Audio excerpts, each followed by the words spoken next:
오늘 우리에게 주신 하나님의 말씀은 에스겔서 46장 19절에서 24절, 42장 13절에서 14절입니다. 제목을 다 함께 읽어보겠습니다. 감추어져 있는 생활 속 은밀한 곳 부엌까지도 거룩하다고 판단하시고 재판하시는 거룩하신 하나님. 아멘.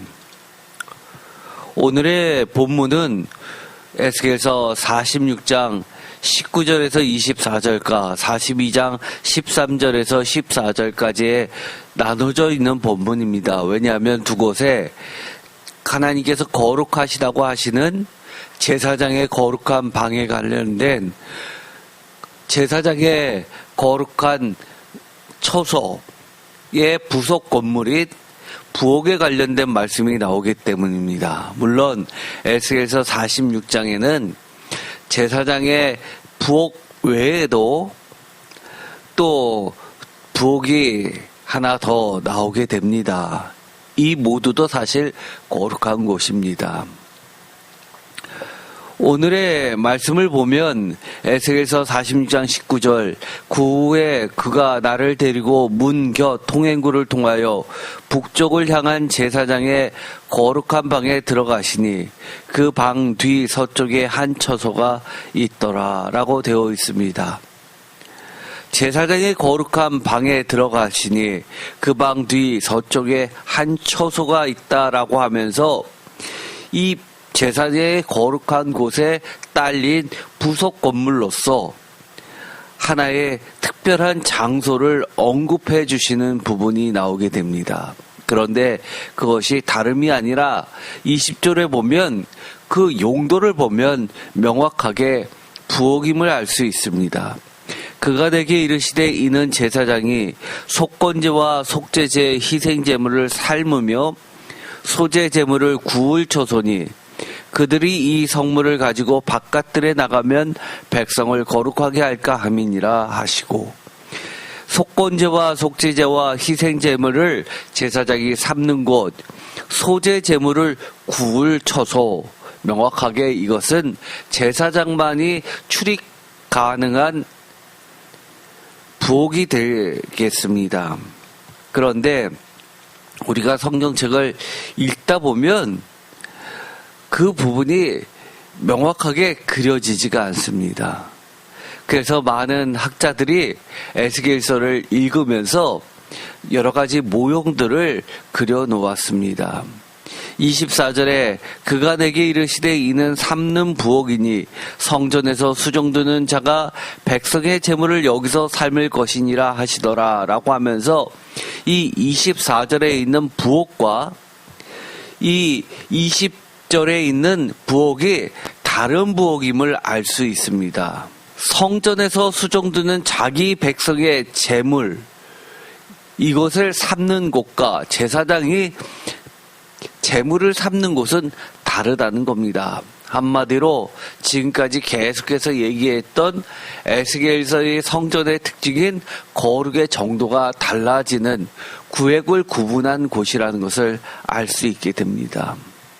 먼저 그림을 보면 NIV 적용 주석을 썼던 이완 두굿 학자는 614쪽에 이렇게 그림을 그려놓고 있습니다. 이 그림을 보시면 제가 빨간색으로 표시되어 있는 것이 바로 일반 백성들의 재물을 속죄하기 위해서 재물을 삶고 하는 부엌입니다. 내 방이 끝에 L로 표시되어 있는 이 빨간색이 그런 곳이죠.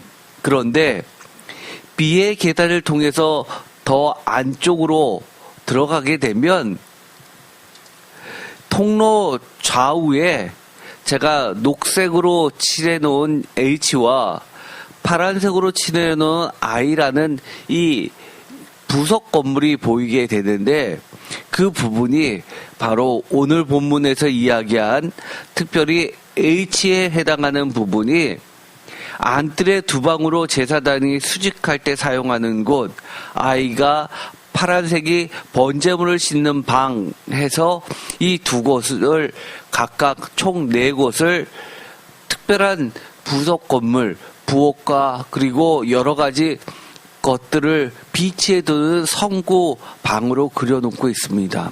그러면서도 제가 하늘색으로 G라고 표시되어 있는 부분, 이것이 별도로 제사장들의 골방이 됩니다. 사실 E와 D라고 되어 있는 부분이 성전인데, 성전이 있는 이 안뜰 맨 끝쪽에 있는 부속 건물입니다. 그런데 우리가 좀 주의해야 될 것은, 다른 예를 들어 BST, 여기도 굉장히 유명한 주석서죠. 크리스토퍼 라이트라는 유명한 학자가 사용하고 있는 도면을 보면 비슷한 것 같은데도 약간 차이가 있게 됩니다. 제사장들의 성구실이라고 되어 있어서 F라고 되어 있는 부분이 녹색으로 표시되어 있는데 같은 색깔로 제가 칠해 놓았습니다. 분명히 차이가 있게 되죠. 그리고 하늘색으로 되어 있는 이 G도 전에 있었던 이완두굿이 이야기한 것과 위치가 서로 바뀌어져 있습니다. 이처럼 학자마다 차이가 있게 됩니다. K라고 되어 있는 일반적인 부엌은 같지만 제사장의 부속 건물은 이처럼 차이가 남을 보게 됩니다. 뿐만 아니라 하오라는 주석서에 챕터 17의 이정록 교수가 쓴 299에서 300쪽에 있는 이 도면을 보면 더 틀리게 됩니다. 여기서 보면 제가 똑같이 같은 색깔로 표시를 해 둔 것이 있는데, 이 파란색으로 친 박스가 통로 옆이 아니라 위치가 완전히 바뀌게 됩니다. 그리고 하늘색에 표시된 부분도 위치가 바뀌게 되죠. 물론 빨간색으로 표시되어 있는 이 부엌은 동일합니다. 그래서 그 뒤에 있는 그림 또한 보면 맨 밑에 비교를 해서 제가 올려놓은 것은 어떤 사람이 입체적으로 갈링이라는 유명한 학자입니다.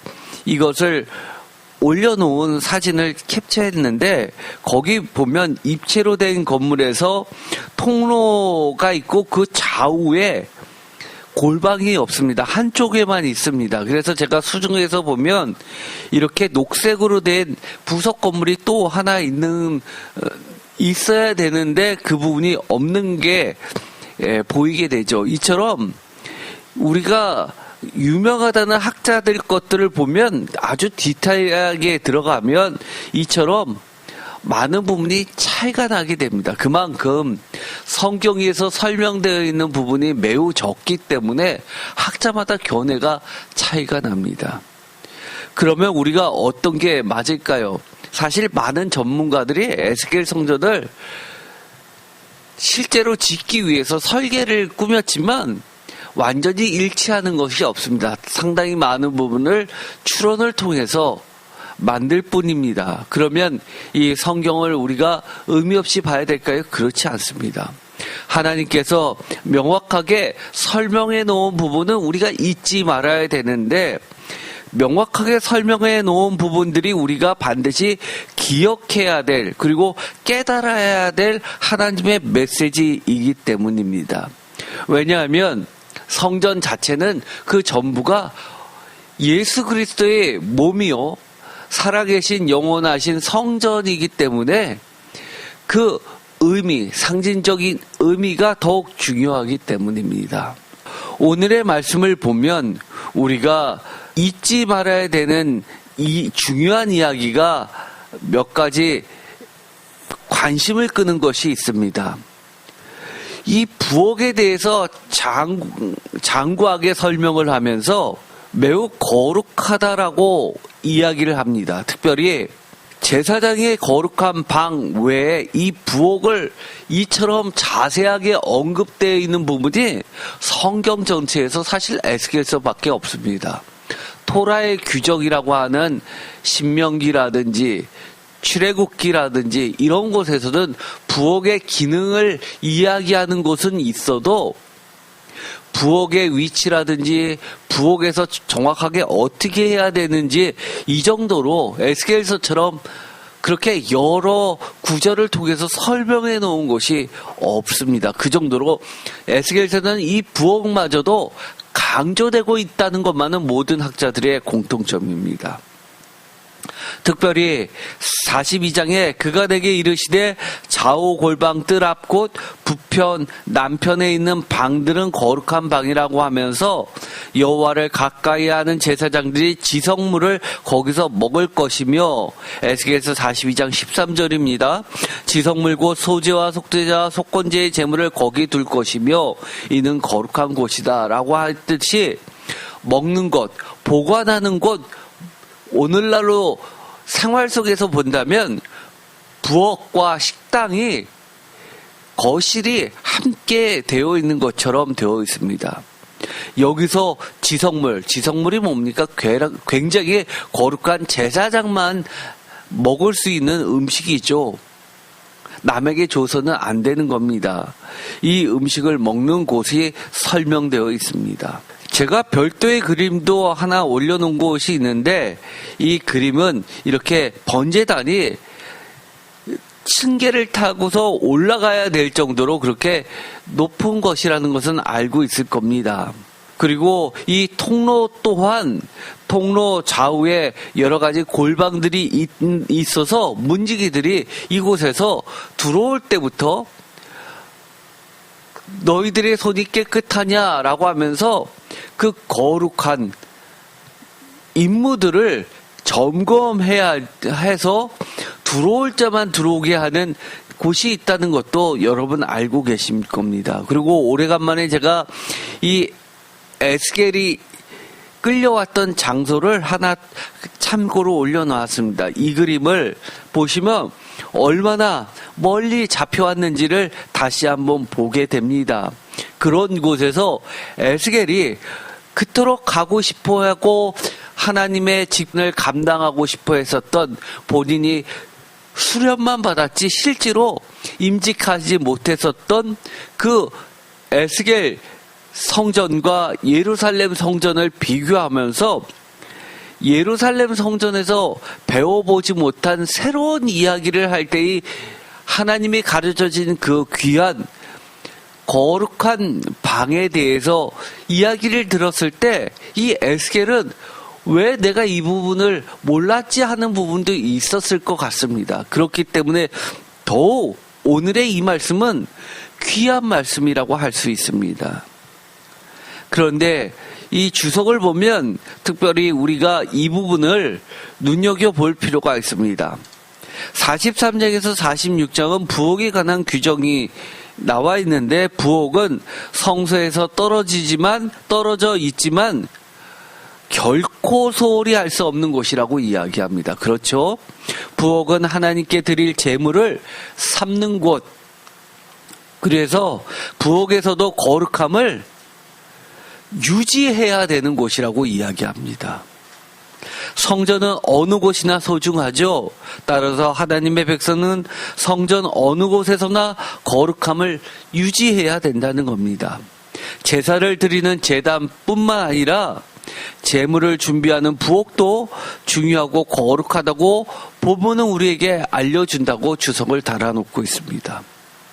이 말이 매우 중요합니다. 우리가 예배에 드리는 이 성전에 들어오면 모든 사람이 다 거룩해 보이죠.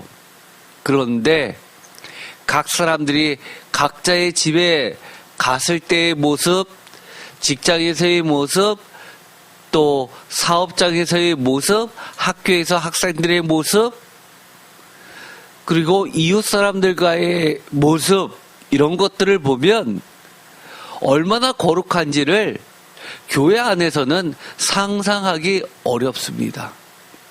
그러나 예배드리는 번제단만 거룩한 곳입니까? 아까 제가 번제단을 보여드렸죠. 그 사면엔 뿔이 있습니다. 하나님의 권능의 뿔이죠. 하나님의 권능의 뿔 가까이 갈 때 얼마나 두렵고 떨리겠습니까? 불타는 불이 있고 그 성령의 강한 임재하심이 모든 것을 태우는 그 번제단만 거룩해야 됩니까? 이처럼 예배드리기 위하여 준비하는 모든 재물을 삶고 또 준비하고 보관해야 되는 부엌, 그리고 이것을 먹는 모든 곳도 거룩을 유지해야 되는 매우 거룩한 곳이라는 것을 가르쳐주고 있다는 겁니다. 또 46장도 마찬가지입니다. 46장 19절에서 24절까지를 보면 제사장의 거룩한 방, 이것은 특별한 제사장만이 들어갈 수 있는 방이라서 일반인들은 사실 어떻게 되어 있는지 알 수 없는 곳입니다. 그래서 철저히 비밀에 붙여져 있었지만 이 부분이 공개되었습니다. 42장에서 이미 언급되어 있는 것처럼 그가 내게 이르되 좌우 골방 뜰 앞 곧 북편 남편에 있는 방들은 거룩하다. 여호와를 가까이 하는 제사장들이 지성물을 거기서 먹을 것이며 지성물 곧 소제와 속죄제와 속건제의 제물을 거기에 둘 것이며 이는 거룩한 곳이다. 라고 해서 거룩한 곳이 중요한 키워드가 됩니다. 부엌은 그 방 뒤 서쪽에 있다고 이야기합니다. 그런데도 불구하고 이 주석가도 마찬가지로 매우 특이하다고 한마디로 이야기합니다. 부엌에 관한 규정이 성전법에 속해 있다는 것이 의아하게 느껴질 정도라는 겁니다. 대개 부엌에 대해 암시만 하고 직접 언급을 하고 있지 않기 때문인데, 내 하나님 여호와께서 택하신 곳에서 그 고기를 구워 먹고 아침에 내 장목으로 돌아갈 것이다 라는 신명기 16장 7절에 있는 말씀과 유월절 양을 잡으니 제사장들은 저희 손에서 피를 받아 뿌리고 또 레위 사람들은 잡은 짐승의 가죽을 벗기고 그 번제물을 옮겨 족속의 차서대로 순서대로 모든 백성에 나누어 모세의 책 토라에 기록된 대로 여호와께 드리게 하고 소도 그와 같이 하고 이에 규례대로 유월절 양을 불에 굽고 그 나머지 성물은 속과 가마와 냄비에 삶아 모든 백성에게 속히 분배하고 역대하 35장 11절에서 13절의 말씀, 이것을 언급하면서 이 규정들은 성전 안에 부엌이 있었음을 암시한다고만 되어 있습니다. 우리가 이 모든 것을 보면 이처럼 에스겔서는 더 세밀하고도 은밀한 곳까지 하나님께서 펼쳐 보이십니다. 신명기 16장은 유월절 제사를 어떻게 지내야 되는지에 대해서 토라에서 규정하고 있는 매우 중요한 부분입니다. 5절 다 같이 읽겠습니다. 유월절 제사를 내 하나님 여호와께서 내게 주신 각 성에서 드리지 말고 오직 내 하나님 여호와께서 자기의 이름을 두시려고 택하신 곳에서 내가 애굽에서 나오던 시각 곧 초저녁 해질 때 유월절 제물을 드리고. 아멘. 여기서도 중요한 이야기를 하죠. 유월절 제사를 각 성에서 각 사람들이 있는 그런 집이 있는 홈타운이 있는 곳에서 드리지 말고 어디까지 오라는 이야기입니까? 택하신 곳 예루살렘 성전까지 와서, 그것도 시각 곧 초저녁 해질 때 애굽에서 나오던 시각에 유월절 제물을 드리라고까지 이야기합니다. 그래서 지금은 이처럼 시계가 있지만 신명기 시대에는 얼마나 정확한 시간을 맞추기가 어려웠겠습니까? 그래서 제사장, 우리가 흔히 피문서라고 합니다. 프리스트, 제사장의 문서라고 하는 부분들이 있습니다. 제가 전에 한번 설교를 한 적이 있었죠. 오늘날 우리 손에 쥐어진 이 성경은 크게 세 가지의 전통 속이 서로 어울려서 통합되어서 구성이 됩니다. 제2문서라고 하는 야훼 문서, 여호와 문서죠. 야훼 할 때 독일어로 하면 제가 이응, 야로 발음되기 때문에 그렇습니다. 제2문서. 그 다음에 엘로힘 문서, 이 문서라고 하죠. 엘로힘, 첫자를 따서요. 엘로힘 문서. 그 다음에 프리스트 문서, 피로 해서 J, E, P 문서가 서로 통합돼서 들어가 있다고 합니다. J 문서의 특징, 오늘의 본문처럼 시각을 따지는 문서입니다. 그래서 창세기에 보면 창조 이야기가 나오죠. 창세기 1장 그리고 창세기 2장과 3장에 2번 나오게 됩니다. 어떤 차이가 있죠? 엘로힘 문서 2문서라고 하는 창세기 2장과 3장에 나와 있는 이 창조의 이야기는 시간 이야기가 없습니다. 그런데 1장에 있는 창조 이야기에는 두드러진 특징, 시간의 개념이 철저히 들어갑니다. 첫째 날, 둘째 날, 셋째 날, 일곱째 날. 그래서 시각을 지키는 게 굉장히 중요합니다. 토라에서 아주 중요하게 여기는 게 있죠. 나팔절. 나팔을 불면서 연기를 피우면서 저 북에서 남에서까지 시간을 일치시키는 게 제사장의 아주 중요한 임무 중에 하나입니다. 그 이야기는 모든 하나님의 백성은 하나님의 시간에 모든 삶의 기준점을 정하라는 이야기입니다. 여기서도 마찬가지죠. 예배가 무엇이냐라고 했을 때 다시금 너의 삶의 모든 것을 하나님의 시간, 하나님의 장소로 다시 셋업하라는 겁니다. 우리가 우리의 삶을 거룩하게 하는 방식, 첫 출발을 하는 시간, 모든 게 하나님 중심의 하나님 뜻대로, 하나님의 규정대로, 하나님의 기준대로 정하는 것부터 시작되는 겁니다. 7절 다 같이 읽겠습니다. 내 하나님 여호와께서 택하신 곳에서 그 고기를 구워 먹고 아침에 내 장으로 돌아갈 것이니라. 아멘. 이까지 거 먹으러 가는데 고향을 등지고 하나님의 성전까지 가서 이 식사 한번 하고 와야 되느냐? 하나님은 이것은 단순한 식사가 아니라고 하는 겁니다. 그러라고 하는 겁니다. 우리가 주일날 하나님의 하늘 양식을 먹습니다. 그게 무엇입니까? 예배입니다. 그래서 예배는 불편해도 힘들어도 왜 꼭 그래야지라는 생각이 들어도 그렇게 해야 되는 겁니다. 하나님이 정하신 방식대로. 하나님이 먹으라고 하는 그 거룩한 음식을 반드시 먹고 각 집으로 삶의 터전으로 돌아가서 거룩하게 살아내야 하는 겁니다. 8절 다 같이 읽겠습니다. 너는 엿새 동안은 무교먹을 먹고 일곱째 날에 내 하나님 여호와 앞에 성회로 모이고 일하지 말지니라. 아멘. 엿새 동안은 무교먹을 먹으라고 이야기합니다. 이 말은 무엇입니까? 엿새 동안은 죄로 상징되어 있는 누룩을 포함하지 않은 거룩한 음식을 먹으라는 얘기죠. 우리 삶 가운데 하나님이 우리에게 우리의 몫으로 허락하신 6일 동안 우리가 거룩한 삶을 유지해야 되는 겁니다. 이처럼 예배의 시작은 어디부터 시작됩니까? 거룩한 삶을 유지하는 것. 하나님께 드릴 예물을, 우리의 거룩한 삶의 예물을 거룩한 곳에 보관하는 것부터 시작됩니다. 역대하 35장 11절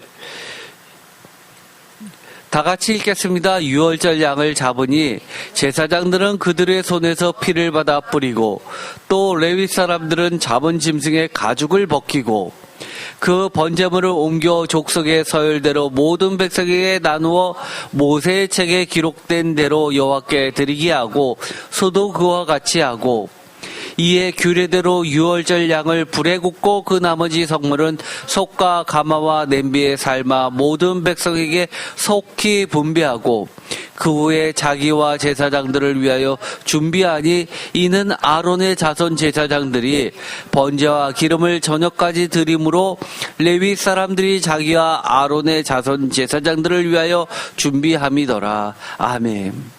속히 분배하라 라고 하는 것은 1차적으로는 제사장들의 거룩한 음식을 준비하기 위해서 그럴 수 있습니다.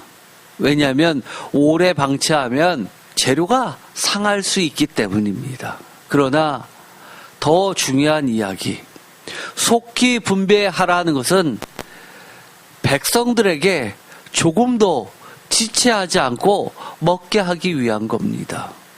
거룩한 음식을 먹게 하고 남겨두지 말라는 겁니다. 백성들의 몫은 백성들에게, 그 후에 제사장의 몫은 제사장의 몫으로 별도로 하라는 겁니다. 섞지 말라는 겁니다. 반드시 규정을 지켜야 됩니다. 그런데 우리가 좀 기억해야 될 것이 있습니다. 우리가 역대상 35장 이 11절의 이후의 말씀은 여러 차례 오늘 읽었죠. 여기에 보면 명확하게 기능이 나와 있습니다. 부엌이 무엇입니까? 유월절 양, 죄에서 구원받는 거룩한 하나님의 어린 양을 불에 굽고 나머지 성물은 솥과 가마 냄비에 삶아 모든 백성들에게 속히 분배하고, 또 제사장의 음식을 위하여서도 여러 가지 번제와 기름을 저녁까지 드림으로 레위 사람들이 자기와 아론의 자손 제사장들을 위하여 준비하라고 이야기합니다. 부엌이 어떤 곳입니까? 백성들을 위한 부엌이든 제사장을 위한 부엌이든 어떤 곳입니까? 이것을 놓치면 오늘 설교는 다 놓치게 되는 겁니다. 부엌은 한마디로 자르고 찢고 가죽을 벗기고 낱낱이 파헤치고, 한마디로 난도질하는 곳입니다. 분리해내는 곳입니다. 피 튀기고 또 더러운 것은 골라내서 잘라내서 버리고, 태워야 되는 것을 제거하고 더러움을 찢어내는 곳입니다. 예배 시간이 뭐죠? 예수님께서는 이렇게 이야기하셨죠.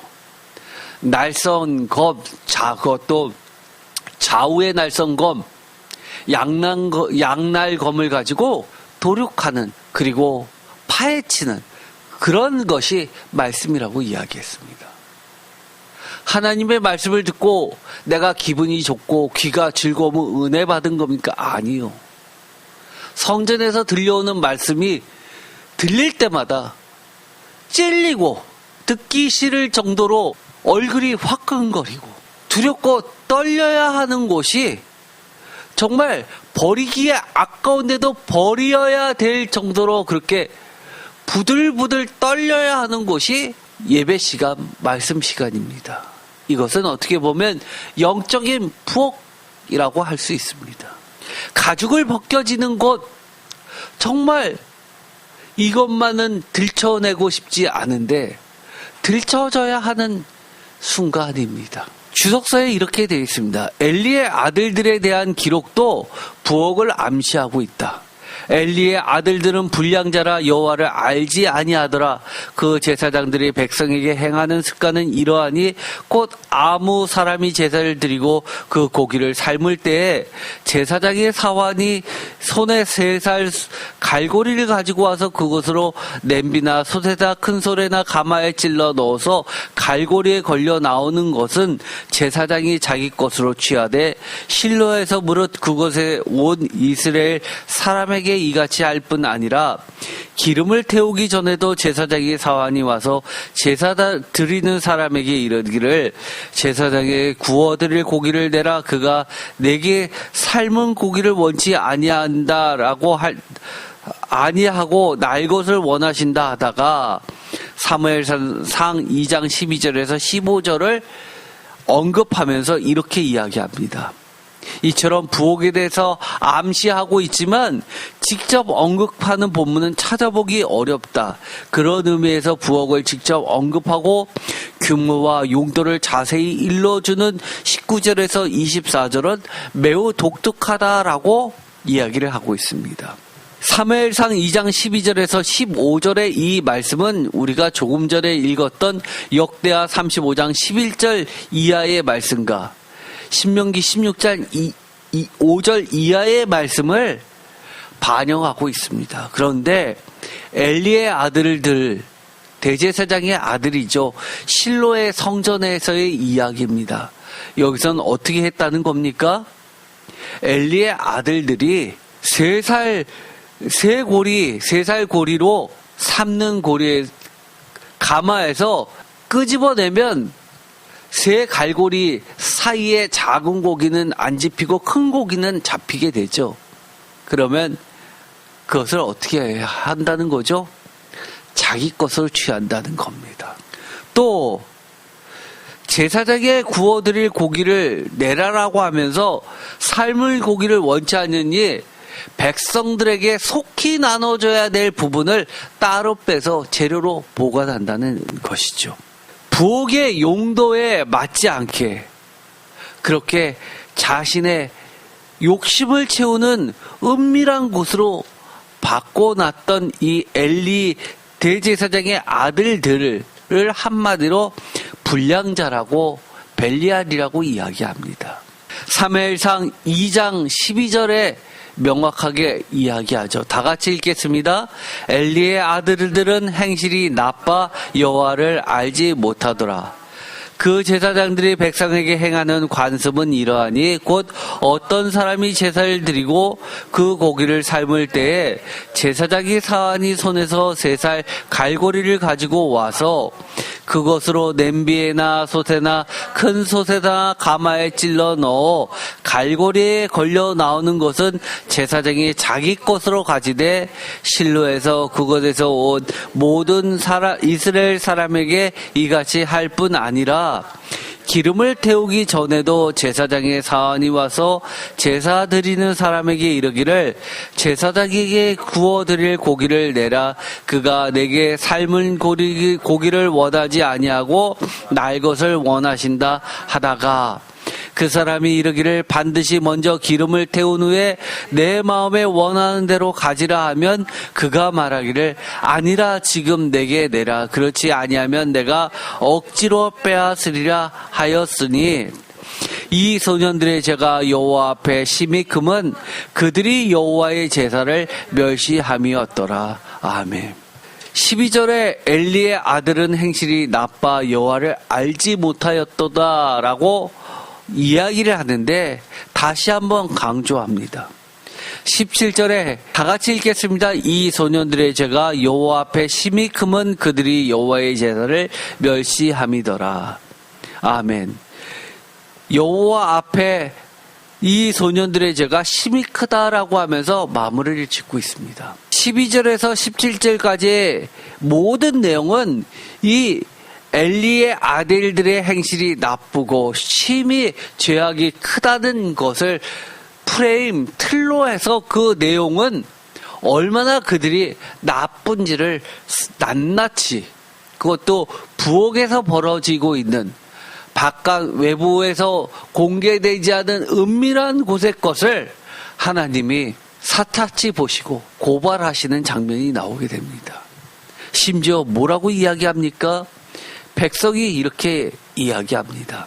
규정대로 반드시 토라 하나님의 명령대로 반드시라는 말을 하면서 먼저 기름을 태운 후에 즉 하나님께 바칠 것을 바친 후에 제사장의 몫이라고 되어 있는 부분을 내 마음에 원하는 대로 가지라 라고 규정을 지킵시다. 이렇게 하지 않으면 하나님께서 이 예물 받으시지 않고 내가 드리는 이 제사는 헛된 제사가 됩니다. 이 거룩한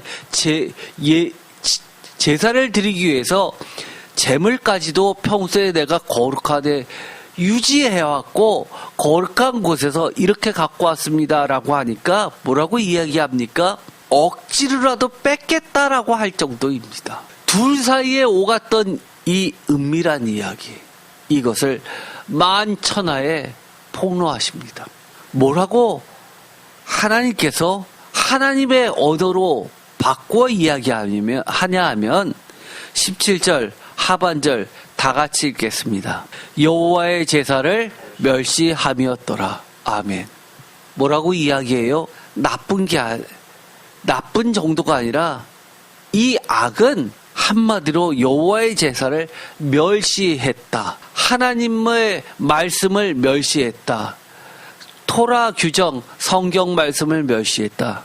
하나님 자체를 멸시했기 때문이다 라고 이야기합니다. 이것을 읽을 때 어떤 분들은 그렇게 받아들입니다. 제사장들이 이렇게 나쁘니까 성도들이 어떻게 예물을 그렇게 헌금을 믿고 드릴 수가 있습니까? 맞는 얘기입니까? 틀린 얘기입니까? 이것은 성도들에게도 똑같은 얘기입니다. 대표 기도를 시켜보면 대표 기도에는 반드시 뭐가 들어가야 되죠? 공중 기도 시간에 회개 기도가 반드시 들어갑니다. 새임교회를 대표해서 새임교회의 성도를 대표해서 하나님께 죄를 자복해야 되는 부분을 회개 기도를 반드시 넣어야 되는데 제사장에 대한 본문의 이야기도 하나님은 나를 향해서 하시는 겁니다. 어떻게요? 하나님의 것과 내 것을 분리하지 않는 사람들 다 똑같은 겁니다. 11조 헌금, 사실 우리 새임교회는 헌금 시간을 헌금함을 놔두고 헌금 바구니를 따로 돌리지 않습니다. 돌리지 않는다고 헌금 안 하면 됩니까? 한마디로 하나님 멸시하는 거죠. 11조 체크 안 한다고 11조 안 하면 됩니까? 하나님 멸시하는 겁니다. 목회자는 헌금했다고 그게 다 내 겁니까? 하나님 멸시하는 겁니다.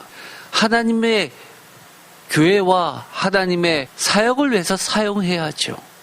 제사장의 목 분명히 있습니다. 대부분의 개척교회는 헌금 다 총액을 해도 월세도 감당 못하는 교회들이 대부분입니다. 사실 전액 다 교회에 사용된다고 할 수 있는 거죠. 그런데도 성도님들이 목회자를 향해서 불신을 하면서 내가 그러니까 헌금 안 한다는 얘기합니다. 이거 다 무슨 얘기예요? 하나님 멸시하는 얘기입니다. 11조 정확하게 해야 되죠. 대충 이 정도면 됐어라고 내는 것들. 내 은밀한 부엌 아닙니까? 아무도 보지 못하는 은밀한 곳. 그곳에 하나님은 보고 계시는 겁니다. 왕 같은 제사장이다 라고 하니까 왕이 들어가니까 누구나 다 내가 왕 같은 제사장이라고 이야기합니다. 왕 같은 제사장은 내가 기뻐서 하나님 말씀을 받아들이면서 이런 말씀은 모두 다 갖다 버립니다. 뒷전으로 버려버리죠. 사실 이 모든 것은 다 내게 주시는 말씀입니다. 오늘의 말씀도 제사장의 규례, 제사장에게만 주시는 말씀은 아닙니다. 왕 같은 제사장, 우리 모든 하나님의 거룩한 성도들에게 주시는 이야기입니다. 내가 열심히 일해서 내 손으로 벌었다고 다 내 겁니까? 아니요. 하나님 나라를 위해서, 하나님을 모르는 이방인들을 위해서 제사장으로 세워주신 여러분들에 대한 이야기입니다. 이처럼 엘리 아들들의 죄상, 즉 제사장으로서 잘못된 행위를 지적하고 있는 이 본문, 그들은 제물의 살물고기 또는 날고기를 강제로 빼앗음으로써 제사 규정을 위반할 뿐 아니라 여호와의 제사를 모독하는 행위를 서슴지 않았던 자들이다. 13절, 14절에서는 제사장들의 사환들이 제사장의 몫이라는 미명하에서 제사 드리는 자들의 음식을 위해 솥에서 삶은 고리를 3살 갈고리로 마구 건져가고 15절, 16절에는 먼저 하나님의 것을 하나님께 드리기 위해 기름을 태우는 중에라도 와서 고기를 강제로 빼앗아가는 제사 모독 행위를 강행하고 있음을 지적한다. 레위기 7장 34절에 의하면 화목제물에서 합당한 제사장의 몫은 가슴과 뒷다리뿐이고 신명기 18장 3절에서는 소나 양의 앞 넓적다리와 두벌과 위이다. 그러나 제사장인 엘리의 아들들이 행하는 바가 곧 법이니 이런 불법들이 습관이 된 것이다. 그래서 13절에 그 제사장들이 백성에게 행하는 습관은 이러하니 에서 보듯이 엘리의 아들들이 행하는 바 곧 법이 되었다. 여기서 습관으로 번역된 용어는 미시파트로 규정이나 법을 말한다. 레위기 7장 3절에 보면 명확하게 제사장들의 몫을 설명해 주고 있습니다. 내가 이스라엘 자손의 화목 제물 중에서 그 흔든 가슴과 든 뒷다리를 가져다가 제사장과 아론과 그의 자손에게 주었으니 이는 이스라엘 자손에게 받을 영원한 소득이니라. 아멘. 사실 제가 이런 말씀 때문에 전에도 그랬죠. 제가 제일 두려워하는 헌금이 어떤 헌금이라고요? 어린 학생들이 내는 1,000원 헌금입니다. 물론 부모님들이 교회 헌금으로 내라고 두 손에 쥐어준 작은 헌금일 수 있지만 하나님께서는 똑같은 겁니다. 그래서 저는 언제나 두렵고 떨립니다. 그래서 제가 어린 학생들에게는 온갖 이유를 들어서 여러 가지 상금도 많이 줍니다. 너무 기특하잖아요. 어릴 때부터 하나님의 것과 내 것을 구분할 줄 아는 것을 배워나가는 이 어린 학생들 너무너무 귀합니다. 그런데 신명기 18장 3절에 제사장이 백성에게 받을 몫은 이러하니 곧 그 드리는 제물의 소나 양이나 그 앞다리와 두 볼과 위라 이것을 제사장에게 줄 것이며 양이나 더 귀한 소나 제물의 고아를 막론하고 그 앞다리와 두 볼과 위 이것을 제사장에게 줄 것이다. 이 부분은 필요 없어서 주는 거예요. 귀하니까 드리는 겁니다. 가장 귀한 것 기름 하나님께 드리고 또 귀하다고 하는 것들을 제사장에게 줍니다. 이미 하나님은 제사장에게 귀한 거 주었으니까 특별한 위치, 특권이라고 이야기합니까? 하나님은 그것이 백성의 눈에 비칠 때는 특권일지 몰라도 그것은 하나님의 특별한 임무를 욕심내지 말고 더 탐하지 말고 수행하라는 의무로서 주어지는 겁니다. 여기서 중요한 이야기가 있습니다. 습관이 이러하다라고 했었던 본문이 있었죠. 이 습관 어떤 습관입니까? 원문은 미시파트라고 합니다. 미시파트가 뭡니까? 사실 미시파트는 재판이라는 뜻입니다.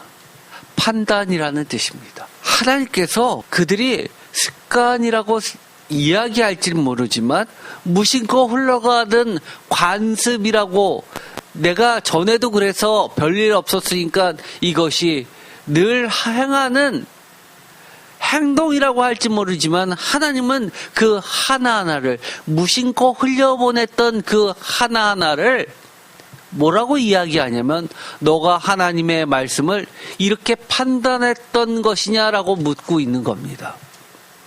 너 생각대로 너 욕심대로 했던 판단이냐 아니면 하나님의 판결 하나님의 말씀에 따른 판단이냐를 내가 재판을 열어서 판결하겠다라고 이야기하시는 겁니다. 무서운 얘기입니다. 그래서 언어의 유의는 성경 곳곳에 드러나 있습니다. 우리들이 하고 있는 여러 가지 무심코 행하는 행동들, 판단들, 생각들 다 하나님은 뭐라고 이야기하십니까?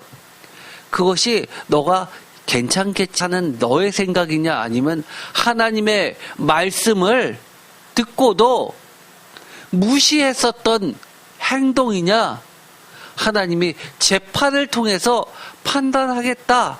하나님의 판결은 너 생각과 다르다라고 매 순간순간을 어디까지요? 아무도 모르는 은밀한 부분까지도 검증하시겠다라고 하는 겁니다. 무서운 얘기입니다. 떨리는 얘기입니다. 하나님께서 여러분과 제 자신을 낱낱이 도살하고 펼쳐 보이고 깎고 자르고 벗겨내 보면 어떻게 되겠습니까? 그래서 우리는 늘 하나님 앞에서 하나님의 말씀과 뜻을 우선적으로 알아야 되는 겁니다. 우리가 하나님의 말씀을 듣고 적용하는데 너무 집중하는 경우가 있습니다. 그런데 하나님의 말씀을 제대로 아는 것이 1번입니다. 잘못 알면 적용을 잘못할 수 있기 때문이잖아요. 그래서 하나님을 말씀 그대로 아는 것이 첫 번째입니다. 그것에 대해서 보다 집중해야 되는데 하나님의 말씀을 대충 듣고 내가 적용해야지 의도는 좋죠. 그러나 내 생각대로 적용하는 경우 굉장히 많습니다. 그래서 저는 집중하고 있는 것, 성경 공부 시간에도 적용보다는 말씀을 잘못 알고 있는 게 무엇인가를 가려내는 것부터 집중하고 있습니다. 레슬리 알렌이라고 전 세계적으로 유명한 교수가 WBC 에스겔 하 주석에서 이렇게 이야기를 합니다. 이 레슬리 알렌이라는 학자는 큐티에 관련된 말씀 적용에 관련된 여러 가지 신앙적 차원의 책도 많이 쓰셨습니다. 국내에도 많이 소개됐을 정도로 유명한 학자입니다. 그런데 이분이 이렇게 WBC에서 이렇게 주석을 달아놨죠. 전체 단위 43장에서 46장 환상구조의 마지막 단락이 오늘 말씀 본문인 19절에서 24절까지의 말씀이라는 겁니다. 45장 18절에서 46장 15절 단락의 결론부 두 종류의 옥의 부엌에 대해서 묘사하고 있는데 첫 번째 것은 서쪽 건물 북편의 방들 옆에 위치해 있는 42장 9절의 말씀과 내전 44장 4절 북쪽 문을 통하여 외전으로 들어가고 내전의 보다 높은 층에 있는 그 내전의 연장 부분인 제사장의 땅에 속해 있었던 제사장들의 음식이었던 지극히 거룩한 제물들을 요리하기에 적합한 위치로서의 제사장의 부엌 거룩한 곳을 이야기한다고 주석을 달아놓고 있습니다. 그런데 이 부분들은 다 예를 들어서 42장 13절, 44장 29절, 출애굽기 29장 32절에서 33절, 레위기 10장 12절에서 13장들은 전부 다 피의 판례들, 즉 제사장 문헌들에 속한다는 겁니다. 그래서 에스겔은 외전으로 돌아가서 각각의 네 모퉁이에 돌아가서 옥의 부엌들의 낮은 벽에 위하여 칸막이가 되어 있는 소재물과 결합된 평민의 성스러운 식물이 성전의 하급 직원들에 의해서 준비되는 44장 11절과 45장 5절의 말씀과 중심부 거룩의 등급에 대해 달라지는 부분으로 나눠서 설명하고 있다고 하는 겁니다. 중요한 거 잊지 말아야 되는 것은 용도입니다. 이곳에서는 지극히 거룩해서 하나님의 것과 내 것을 명확하게 구분하고 아주 중요한 이야기죠. 그 모든 것을 거룩하게 유지해서 먹는 것도 거룩하게 하라는 겁니다. 어느 정도냐면 출애굽기 29장 32절 아론과 그의 아들들은 회막문에서 그 수량의 고기와 광주리에 있는 떡을 먹을지라. 33절 그들은 속죄물 곧 그들을 위임하여 그들을 거룩하게 하는데 쓰는 것을 먹되 다 같이 읽겠습니다. 타인은 먹지 못할지니 그것이 거룩하기 때문이라. 아멘. 타인은 먹지 못할 정도로 거룩한 구분이 조금 더 거룩을 유지해야 된다는 겁니다. 그러면서 사무엘상 2장 12절에 있는 이 엘리의 아들들의 행실이 어느 정도로 잘못됐는지를 드러내고 있습니다. 그러면서 이완두국 같은 경우에는 교회의 직분자들은 교회를 수호하도록 부르심을 받은 사람들인데 교회가 거룩함을 유지하도록 최선을 다해야 할 뿐만 아니라 하나님으로부터 받지 않도록 직책을 감당해야 되는데 그렇지 못한 부분이 있는지 없는지를 검토하라는 겁니다. 오늘의 결론입니다. 첫 번째, 오늘의 본문 말씀은 제사장들에게만 했던 이야기일까요? 제사장의 거룩한 방의 부엌일까요? 나에게는 감추어져 있는 생활 속 은밀한 곳에 거룩하지 못한 죄는 없는가입니다. 제 자신도 이것에 대해서 자유롭지 못하죠. 당연히 있습니다. 그러나 이 부분에 대해서 우리 모두가 저를 포함해서 다시 한번 점검해 봤으면 좋겠습니다. 이 부분은 아무도 몰라라고 하는 부분들 하나하나까지도 감추어져 있는 부분까지도 거룩해야 됩니다. 두 번째, 주님이 허락하신 나의 삶터에서 거룩하지 않아도 되는 영역이 있습니까? 없죠. 당연히 없습니다. 예배드리기 위해서 오는 나의 삶터, 일주일 동안 보내지는 직장, 사업장, 모두 거룩해야 되는 곳입니다. 세 번째, 특별히 거룩한 부엌을 언급하시는 이유는 나에게 무엇입니까?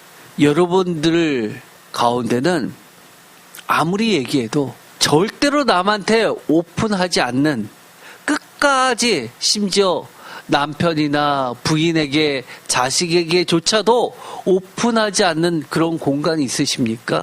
심지어 하나님께도 가려져 있다고 생각하는 공간이 있습니까? 그런 곳 하나님이 모르실까요? 네 번째, 하나님의 명령과 말씀을 무시하거나 별것 아닌 이쯤이야라고 별것 아니라고 생각하는 것 자체가 하나님에 대한 멸시라는 생각을 안 하십니까? 사실 우리가 무심코 지나가는 것들 돌이켜보면 너무 많습니다. 그 하나하나가 그동안 얼마나 많이 하나님에 대한 멸시에서 비롯됐다는 것 자체를 생각도 못했는데 이번 시간 하나님에 대한 멸시였구나라고 생각하게 된다면 그거 자체가 은혜입니다. 얼마나 감사합니까? 깨닫게 돼서요. 마지막입니다. 다 같이 읽어볼까요? 하나님의 말씀대로가 아닌 내 생각대로, 내 멋대로, 내 습관대로를 하나님은 너의 판단 재판이라고 하시는 엄중한 경고는 하나님이 시시때때로 장소 또한 구애받지 않으시고 은밀한 곳까지도 보시고 판단하시고 재판하시겠다는 뜻임을 깨닫고 있는가? 답변 한번 해보시죠. 깨닫고 계십니까? 다시 한번 묻겠습니다. 제목을 다 함께 읽고 답변하는 것으로 마치겠습니다. 하나님의 말씀대로가 아닌 내 생각대로, 내 멋대로, 내 습관대로를 하나님은 너의 판단 재판이라고 하시는 엄중한 경고는 하나님이 시시때때로 장소 또한 구애받지 않으시고 은밀한 곳까지도 보시고 판단하시고 재판하시겠다는 뜻임을 깨닫고 있는가? 네, 아멘. 오늘의 말씀 너무너무 중요합니다. 오늘의 제목 다 함께 읽어보겠습니다. 감춰져 있는 생활 속 은밀한 곳 부엌까지도 거룩하다고 판단하시고 재판하시는 거룩하신 하나님. 아멘. 기도드리겠습니다. 하나님, 부끄럽습니다. 용서하여 주옵소서. 아직도 내 안에 사람들에게 오픈되어 있지 않고 심지어 하나님도 모르실 거야 라고 생각했던 은밀한 부엌이 있었습니다. 하나님, 그런데 하나님은 그곳이 지극히 거룩한 곳이라고까지 이야기합니다. 오히려 거룩의 정도로 따지자면 너무너무 거룩한 곳이라고 이야기하십니다. 주님 용서하여 주옵소서. 내 생각, 내 판단, 내 삶에 무심코 지나갔던 습관되지 않게 하여 주옵소서. 늘 깨어 있어서 시시때때로 하나님의 말씀대로, 하나님의 생각대로 판단하면서 하나님이 기뻐하시는 왕 같은 제사장의 모습으로 모든 것이 거룩하게 유지되고 하나님께 거룩한 제물로 드려지는 부엌되게 하여 주옵소서. 하나님의 말씀으로 내 모든 것을 마음의 깊은 곳까지도 양날 검으로 도륙하고 도살하고 도려내고 버리고 하나님의 시선으로 심판으로 깨끗게 되는 거룩한 음식 되게 하여 주옵소서. 예수 그리스도의 이름으로 기도드립니다. 아멘.